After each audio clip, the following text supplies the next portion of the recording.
কোনো পার্সেল হাতে পাওয়ার পর যতক্ষণ না ওপেন করছি ততক্ষণ মনটা আর ভালোই লাগে না। তো পার্সেলটা এসে অনেকক্ষণ আগে, তো আমি ভাবলাম যে স্নান টান করে তারপর ওপেন করব, তোমাদের সামনে তোমাদেরকে দেখাবো কি পার্সেল এসেছে। তো এটা ছিল গলার একটা হার। তো এগুলো হচ্ছে ছোট ছোট যে পুঁথিগুলো হয় ওগুলো।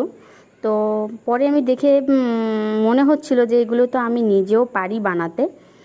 তো যাই হোক, আমার ভালোই লেগেছে। তো গলায় দেখো, একবার পরে দেখাচ্ছি তোমাদেরকে।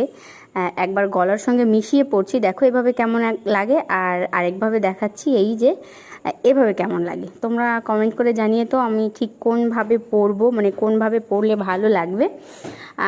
আরেকটা হচ্ছে এই যে ব্ল্যাক কালার, আরেকটা ছিল গোল্ডেন কালার। আগেরটা ছিল গোল্ডেন কালার আর এটা হচ্ছে ব্ল্যাক কালার। তো আমার গোল্ডেন কালারটা বেশি ভালো লেগেছে। তোমাদের কেমন লাগলো অবশ্যই কিন্তু কমেন্ট করে জানিও। আর আমি বাবলস ফাটাই, তোমরা লাইক কমেন্ট শেয়ার করো।